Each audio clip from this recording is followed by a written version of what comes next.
fazer o seguinte. Na verdade, seria não o início da aula, mas para não ficar acendendo e apagando aquela coisa toda, a lâmpada, eu vou então passar o vídeo, eu até vou comentar, mas a gente vai retomar esse ponto aí, talvez até hoje mesmo, tá? Não quer dizer, é para ser hoje, né? Mas eu só vou colocar o videozinho de 1 minuto e alguma coisinha. Então preste atenção, vou fazer um teste para ver se todos estão ouvindo mesmo. E precisa prestar atenção mesmo na fala, não é na imagem. A imagem é a fala mesmo, tá bom? Isso que é o importante que vocês entenderem. Então vou fazer um teste aqui. Aí vocês falam se está ouvindo ou não. Não. Depois que eu começar, é lógico. Apaga o bravo. Opa, calma aí.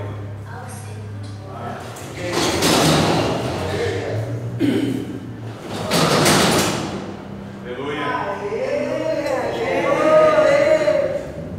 Glória a Deus. Então vamos lá. Hora certa. Deixa eu só ver. Acho que eu vou ter que voltar. Deixa eu voltar do início. Só fazer um teste, tá? Para ver se está todo mundo ouvindo. Tá bom? Isso, até o começo.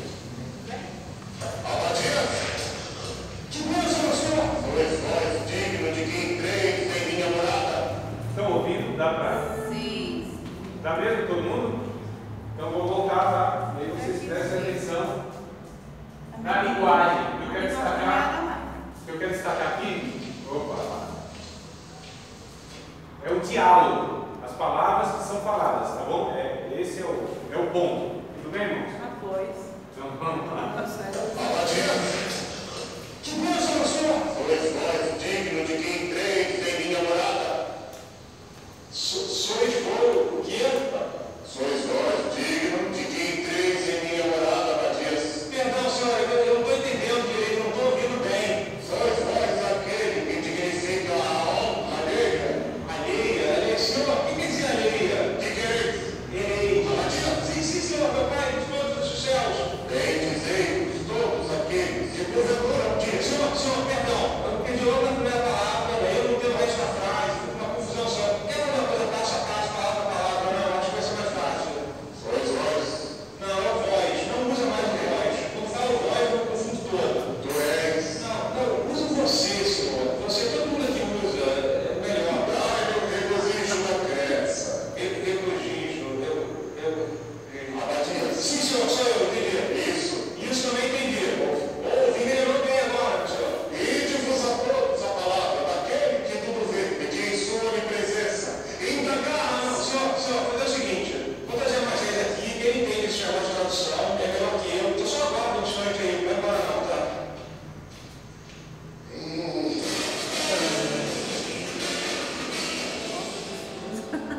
Abadias. Sois vós, agora Deus, que assim que o mundo lá, Abadias, que agora conhece por vós. Sois aquele digno de vos dar uma referência fácil de será sempre bem-vindo na morada que conquistou sua casa. Ou seja, Abadias, sempre pode chegar na casa de você, mas até para ser muito ver. E para estar repetindo o que ele acabou de fazer. Tá, eu vou falar uma coisa muito de hoje, mas eu quero tudo ver.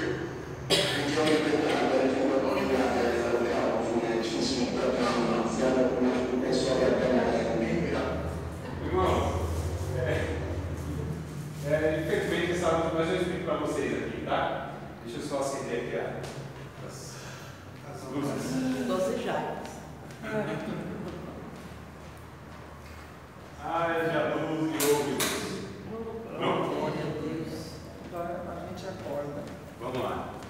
Meus irmãos, bom, acho que todo mundo entendeu, né? A mensagem que a gente pretende passar. A questão é de linguagem, clareza. A evangelização, a gente precisa comunicar. E a comunicação, já disse alguém, não é o que eu falo, é o que o outro entende. E a responsabilidade de se fazer entendida é sempre de quem comunica, de quem fala. A gente tem um linguajar que é propriamente nosso, irmãos, que é o chamado evangeliquez, aquele que é falado nos arraiais evangélicos. É só a gente lembrar, porque para nós é natural. Né? O varão, Jesus está no barco, bênção pura, aquela coisa toda. Então é um linguajar que a gente entende. Eu estava ouvindo na semana passada, não sei onde eu estava passando em algum lugar e eu vi a música bíblica, né? Deus vai abrir o mar, derrubar o gigante, que não sei o que, destruir a muralha. Eu entendo tudo isso, todo mundo aqui entende tudo isso, não é, irmão? A gente tem um pouquinho de noção bíblica, de história bíblica, a gente sabe que o gigante foi lá o caso de Davi, a muralha foi o de Jericó, o mar vermelho foi a ocasião onde o povo sai do Egito. Para nós está tudo certo, a gente tem um pano de fundo, a gente conhece a história. Agora eu pergunto, aquele que entra na igreja, será que ele tem essa noção toda? Claro que não. Quando a gente de repente vai usar termos para evangelizar e se comunicar, eu trabalhei numa empresa onde tinha um irmão lá e me chamava, não sei se era de vaso, eu não sei o que era, porque é um linguajar estranho, não? Chama outro de vaso, né? No nosso meio é comum, tudo bem, mas aí o outro me chamou, não sei se era vaso, o que era. Aí outro rapaz disse, rapaz, tinha um crente aqui, chamava o outro de profeta. Ô profeta! Para nós também, está tudo normal, não tem nada. Mas assim, pense hoje, no mundo que a gente vive, achar que tem um profeta andando por aí, trabalha de repente do seu lado, não é um negócio assim meio estranho, não é? Então são linguajares, são palavras, são termos que é nosso, não comunica. E a pregação e o evangelho precisa ser algo muito claro, muito entendível.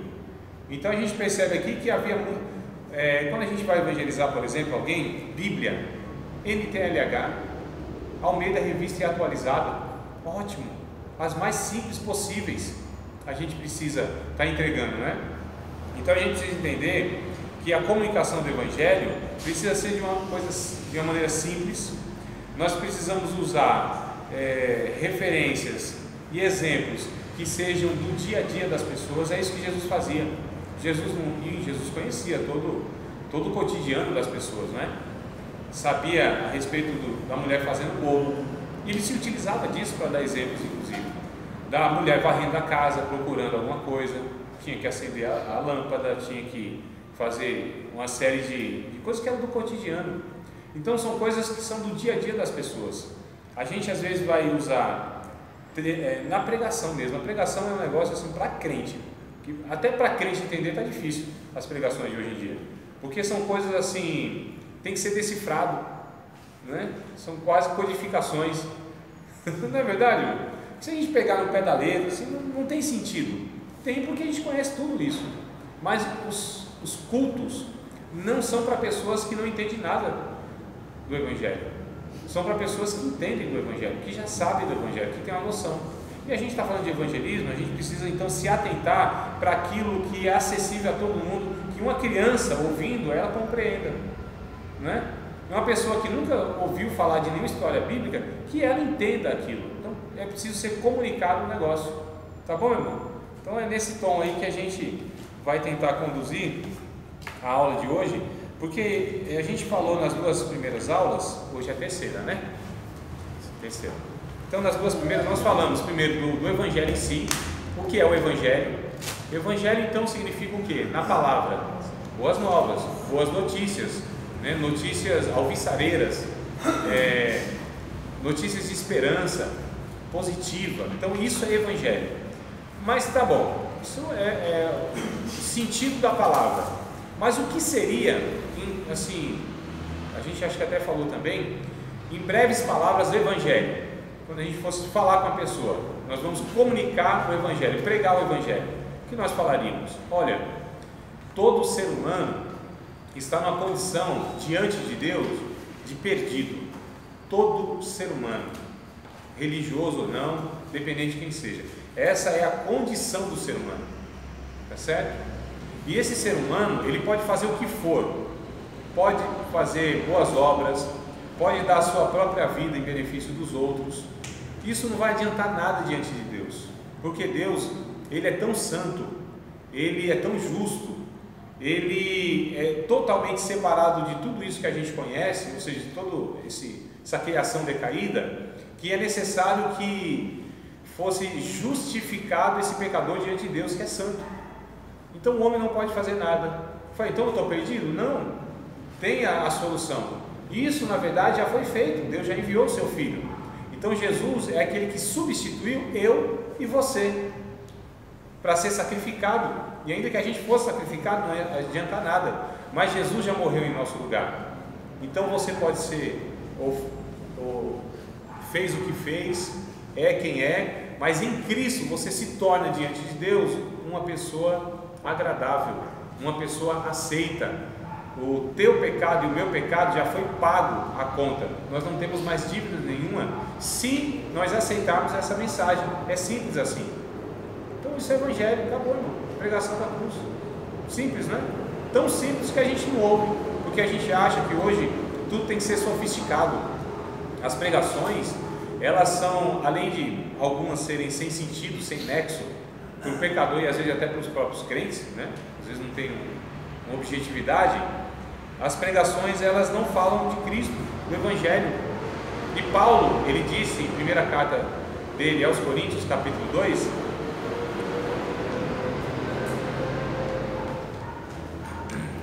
eu acho interessante essa passagem. Paulo, ele teria condições humanas, intelectual, cultural, erudição, ele teria capacidade de trazer mensagens elaboradas, irmãos, na questão filosófica, de argumento. Ele era um erudito. Falava, se fosse hoje, para a gente contextualizar, Paulo falaria o francês, o espanhol, o inglês. O que mais aí? Qual é a língua assim mais? Acho que falei das três principais, né? Espanhol, inglês, francês, italiano. Não é tanto, não, mais ou menos, né? Eu digo a língua que ela é mais abrangente, as principais. É o espanhol. Espanhol. Seria um poliglota, seria aquele que dominava as principais línguas, idiomas. Seria aquele que iria entender de tudo, irmãos. Seria um sábio mesmo. Paulo, pessoa influente, politicamente entendia. Ele debatia pau a pau com os filósofos da época, né, que eram os homens mais eruditos que tinham. Paulo, ele foi nos lugares onde só os filósofos discursavam e deram oportunidade para ele. E não era para qualquer um que dava essa oportunidade para discutir com os filósofos. Teria que ser um filósofo também, ou seja, uma pessoa com um conhecimento extremo de tudo. E aí Paulo, ele não confiou, não se estribou, não se apoiou em tudo isso, porque ele teria argumento para persuadir as pessoas. Existe um poder de persuasão tão grande, muitos líderes evangélicos, entre aspas evangélicos, né? Líderes religiosos, é melhor assim. Tantos líderes religiosos, eles têm um poder de persuasão, de conduzir as pessoas, de manipular as pessoas, que é um negócio fantástico, quase satânico, né? Quase com a eficácia de Satanás, aquele orador que surgirá onde levará multidões ao erro, se é que eles não são assim mais ou menos o aprendiz dele, né? Desse segundo a eficácia do outro.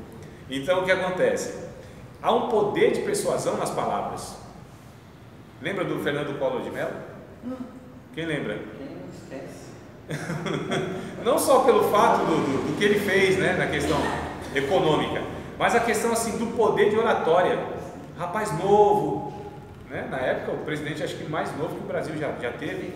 Rapaz novo, falava bem, bonito, bem não tira essa palavra, falava bonito e difícil, que é coisa difícil de você juntar, ou você fala difícil ou você fala bonito. Ele não, ele como orador ele falava bonito e difícil, encantava as pessoas, né? A gente tem outros oradores, Hitler, nossa, quem já assistiu o filme de Hitler? Hitler, a trajetória do demônio, vocês já assistiram? Então pronto, já tem programa para o final de semana, tá no YouTube, na faixa, dá um jeito, põe lá na Smart, lá, então joga lá na TV e assiste, compra pelo menos um pipoquinho aquela de micro-ondas, R$4, por favor, né? Compra lá e faz o cineminha. Hitler, a trajetória do demônio, é um negócio interessante que mostra a vida de Hitler, e bem no comecinho, né, da história dele, mostra que ele foi processado, foi levado ao tribunal, ele não quis advogado, ele fez a própria defesa dele. Final das contas, ele foi absolvido, convenceu o juiz que ele era inocente. Então daí começou, né, esse poder que ele tinha de influenciar as pessoas, e arrastou, irmão, não só uma nação, arrastou nações no discurso. Essa história dele aí, só que não lembro se tinha esse nome pelo YouTube. É porque na verdade tem vários filmes que contam, né? Mas esse é muito bom. Hitler, a trajetória do demônio. Desde a mocidade dele. Deve ter sido esse então. Né? Tem Hitler, o quase anticristo, né? Tem pelo menos uns 4, 5 filmes interessantes sobre ele. Então, assim, ele foi um orador fantástico. E muitos outros que há aí, né? Então, oradores assim, gente que convence. Na história, eu acho que o maior orador que existiu na história, pelo menos reconhecido historicamente, um homem chamado Péricles. Esse homem, como todos os filósofos, eles tinham poder, eles dominavam o discurso. Eles tinham argumentos para levar o seu discurso e convencer as pessoas do que eles queriam. Isso era um fato. Mas esse Péricles foi conhecido como o maior orador que já existiu entre os filósofos. E isso é relato histórico, tá? Ele, enquanto discursava, ele falava, tal era o poder de oratória, que as pessoas que o escutavam desmaiavam, muitas delas desmaiavam, pelo poder das palavras que ele tinha. As pessoas desfaleciam. Olha só. Hã? Quem? Quase o Cristo. Né? Agora a Bíblia diz que surgirá no final dos tempos esse homem segundo a eficácia de Satanás, que será o líder político, né? Que é a besta que sobe do mar, que Apocalipse diz. Esse líder político, ele terá a aparência de um cordeiro, mas falará como um dragão. O poder de fala convencerá a humanidade, irmãos. Olha só, é um negócio absurdo, né? Então a gente está falando dessa questão de oratória. Em Paulo, então, ele diz no capítulo 2 de 1 Coríntios, verso 1: Amados, quando eu fui ter com vocês, eu não usei de palavras de sublimidade, de persuasão, de sabedoria humana. Eu nada me propus saber entre vós, a não ser Jesus Cristo e a este crucificado.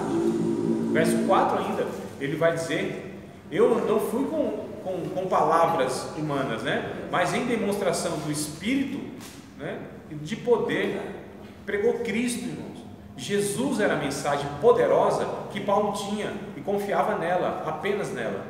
Não queria elaborar teologia, não falava de profundezas da teologia, embora ele elaborou também em outras ocasiões, mas na pregação evangelística, no compartilhar o Evangelho, o anúncio do Evangelho, para as igrejas era uma coisa, né? Quando ele escreve lá para a igreja de Corinto, para resolver os pepinos, a igreja de Tessalônica, algumas questões teológicas também, Filipenses, algumas questões e outras. Então, as igrejas, ele usa linguagem diferente. Agora, para os pecadores, na evangelização, ele falava de Jesus, irmãos, que morreu, aquele que foi prometido desde a antiguidade, que morreu pelos nossos pecados, ressuscitou, está à destra de Deus e virá buscar a igreja, julgará os vivos e os mortos. Eram esses pontos que ele usava, acabou. Simples assim. E essa mensagem é que vem salvando milhões e milhões de pessoas ao longo dos séculos. Essa mensagem que nós, se eu não estou errando tanto assim na afirmativa, né, que cada um sabe, a igreja congrega as mensagens que ouvem, mas se eu não estou errando tanto, como eu tenho um certo trânsito nesses quase 20 anos em várias igrejas, né, pelo trabalho não só de ensino, mas de palestras, de pregações, de itinerância, um tempo e tal, e gosto muito de visitar, irmãos, eu gosto demais, né? Se eu pudesse, eu conheceria todos os meus irmãos em todos os lugares.